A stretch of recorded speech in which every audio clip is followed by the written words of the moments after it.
There is good news and bad news regarding a recent vulnerability discovered in the popular Zoom online conferencing tool. The bad news is researchers were able to identify and exploit a chain of three different vulnerabilities that allowed them to run code remotely on the victim's systems, including both Windows and Mac application versions. And this was done without any involvement from the target. So they didn't require the end user to be duped into clicking on something or installing something.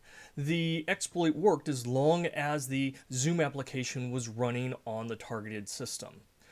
Now, allowing complete remote control from an attacker, well, that's about as bad as a vulnerability can get. Now, the good news here is this discovery was part of a hosted ethical security research event where participants compete to find weaknesses for rewards and, well, sometimes fame. Companies are then provided the details in secret so that they can patch their products. And that helps everyone. Now, in this case, two researchers earned a $200,000 reward for their Zoom discovery.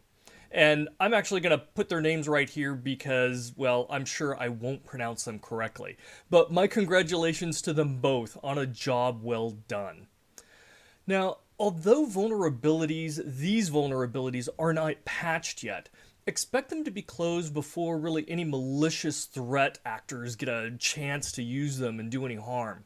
Traditionally, companies are given a 90-day window to produce and deploy patches for responsibly reported vulnerabilities.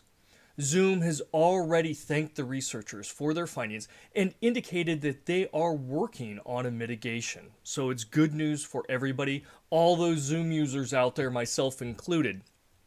Now, overall, this is the way vulnerabilities should be found and reported responsibly.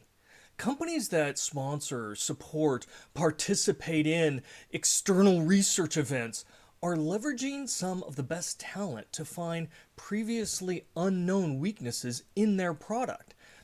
The ones that slip through the quality assurance checks before they were released.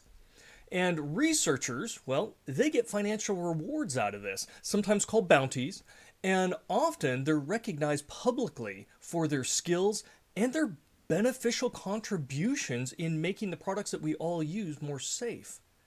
Now, this was not always the case.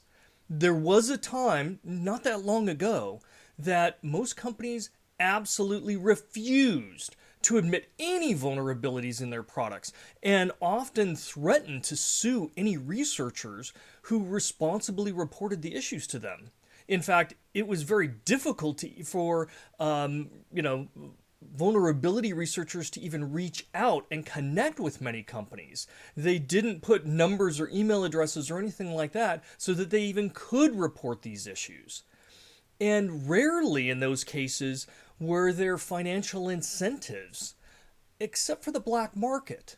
You see, vulnerabilities like this have always been sought after by, well, nefarious groups, and unethical hackers could easily get rich selling it to such entities for their malicious exploitation. But for the ethical researchers, they really had no way to financially benefit from their attempts to help products close vulnerabilities. So this has been a positive change over the past several years. And as an industry, we really have come a long way. I've been a longtime supporter of bug bounties for this very reason. So great job to the security researchers and to Zoom. This is how the industry can work together to make digital technology and services more trustworthy.